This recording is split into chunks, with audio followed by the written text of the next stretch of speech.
নমস্কার। আশা করি আপনারা বেশ ভালো আছেন।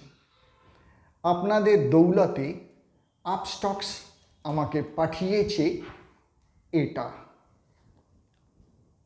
এটা হলো আপস্টক্সের রেফারেল এজেন্ট সার্টিফিকেট। এখানে কি লেখা রয়েছে? Upstocks hereby recognized Binod Kumar Singh, my name is Binod Kumar Singh, as one of our official referral agent in India, granting him or her the permission to open customer accounts, distribute official promotional content issued by Upstocks, and educate client about the latest offering, investment opportunity, product and service available on Upstocks platform. SEBI registration number এত এবং CO রবি কুমারের signature. এটা আমাকে পাঠিয়েছে আপনাদের দৌলতে Upstox. মানে হলো যারা আমার লিঙ্ক থেকে আপস্টক্স ডাউনলোড করবে তাদের আপস্টক্স পরিচালনার ব্যাপারে কোনো রকম অসুবিধে হলে আমি যথাসম্ভব হেল্প করব। আমার এই চ্যানেলের ডেসক্রিপশানে আমার হোয়াটসঅ্যাপ নাম্বার দেওয়া রয়েছে। তাহলে আপনাদের কাছে বিশেষ অনুরোধ যে আমার আপস্টক্সে দেওয়া লিঙ্ক থেকে, যেটা প্রতিটি ভিডিওতে আছে, আমার চ্যানেলে আছে, আমার ডেসক্রিপশান অর্থাৎ আমার চ্যানেলের ডেসক্রিপশানে দেওয়া রয়েছে। যদি আপনি আমার একটু উপকার করতে চান, আমার ভালো করতে চান, তাহলে অবশ্যই আপস্টক্সের দেওয়া লিঙ্ক থেকে আপনার ডিম্যাট অ্যাকাউন্ট খুলুন অথবা আপনার আশেপাশে পরিচিতকে ডিম্যাট অ্যাকাউন্ট খুলতে সাহায্য করুন। কোনো রকম অসুবিধে হলে আমার হোয়াটসঅ্যাপ নাম্বার এই চ্যানেলের ডেসক্রিপশন বক্সে দেওয়া রয়েছে। তাহলে এখনকার মতো এটাকে আমি রাখি। এবার আমি আসি বাজেট নিয়ে কথা বলতে। বাজেটে কি হবে বা কি হতে পারে সে কথা ভাবনা চিন্তা করে বিভিন্ন মানুষ বিভিন্ন শেয়ার কিনে রেখেছেন। যেমন রেলের শেয়ার, ডিফেন্সের শেয়ার, এই দুটো সেক্টর মারাত্মকভাবে হাই ভ্যালুড হয়ে রয়েছে। এছাড়াও গ্রিন এনার্জি বা এনার্জির সঙ্গে যুক্ত শেয়ারগুলো খুব ভালো হাই রয়েছে, মানে ওভার ভ্যালুড হয়ে রয়েছে। যাদের পিই আগে 15-20 মধ্যে থাকতো তাদের পিই 50-এর ওপর, এক একটা তো 70-80 পর্যন্তও চলে গেছে।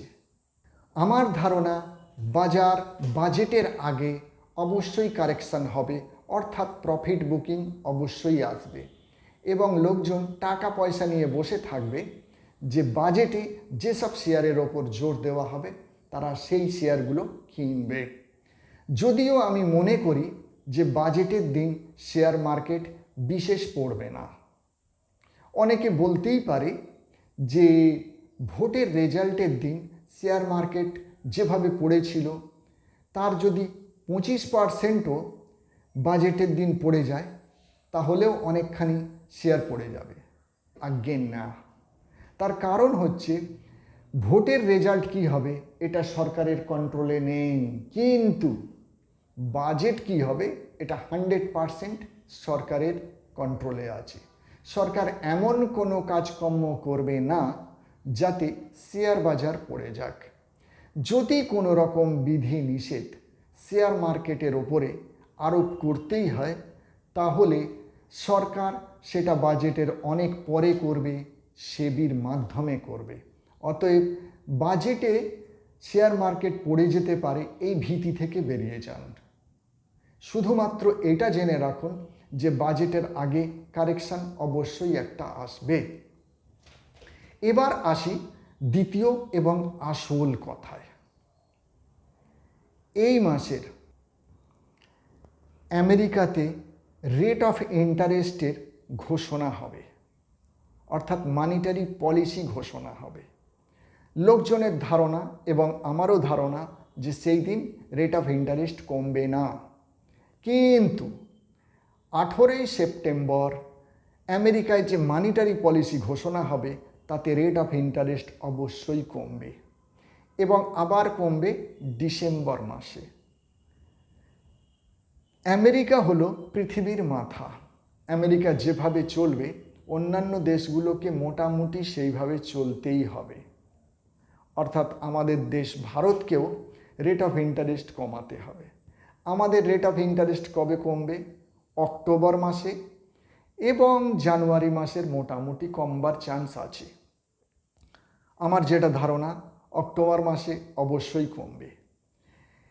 আসল কথা যেটা হলো যে আমেরিকাতেও রেট অফ ইন্টারেস্ট ধীরে ধীরে কমবে এবং আমাদের দেশ ইন্ডিয়াতেও রেট অফ ইন্টারেস্ট কমবে। রেট অফ ইন্টারেস্ট কমলে আমাদের অর্থাৎ যারা আমরা শেয়ার মার্কেটে আছি তাদের কি সুবিধে অথবা অসুবিধে? রেট অফ ইন্টারেস্ট কমলে মানুষ তার টাকা পয়সা শেয়ার মার্কেটে রাখবেন। এমনকি আমেরিকান লোকেরা ব্যাংক থেকে লোন নিয়ে টাকা শেয়ার মার্কেটে লাগায়। আমাদের ইন্ডিয়ান লোকজন যখন ব্যাংকের রেট অফ ইন্টারেস্ট কমবে তারা পছন্দ করবে শেয়ার মার্কেটে ডাইরেক্ট অথবা মিউচুয়াল ফান্ডের মাধ্যমে ইনডাইরেক্ট টাকা নিবেশ করতে। অর্থাৎ ব্যাংকের রেট অফ ইন্টারেস্ট কমলে শেয়ার বাজারে টাকার স্রোত আসাটা বাড়বে। তাহলে আপনারা শেয়ার মার্কেট যে বাড়ছে সেই বাড়াতে অংশগ্রহণ করুন। এই কমাটা শুরু হয়েছিল 2022 সালের মার্চ মাস থেকে। রেট অফ ইন্টারেস্ট বেড়েই চলেছে কতদিন ধরে? 2.5 বছর ধরে রেট অফ ইন্টারেস্ট মারাত্মক হাই রয়েছে। অর্থাৎ আগামী 2.5 বছর আসছে, রেট অফ ইন্টারেস্ট কমবে, টাকা শেয়ার বাজারে আসবে এবং শেয়ার বাজারের দিনের পর দিন উত্তরোত্তর বৃদ্ধি হবে। আপনি এই বৃদ্ধির সামিল হন। এই কথাটা বলার জন্যে আমি এই ভিডিওটা বানিয়েছি। প্রথম যে কথাটা আপনাদের আমি জানিয়েছিলাম বিশেষ অনুরোধ যে আমার এই চ্যানেলে আপস্টক্সের লিঙ্ক দেওয়া রয়েছে, সেই লিঙ্ক থেকে আপনি ডিম্যাট অ্যাকাউন্ট ওপেন করুন অথবা আপনার পরিচিতের ডিম্যাট অ্যাকাউন্ট ওপেন করতে সাহায্য করুন। আপনার শেয়ার মার্কেটের জার্নি শুভ হোক। আপনার সঙ্গে আবার দেখা হবে। ধন্যবাদ।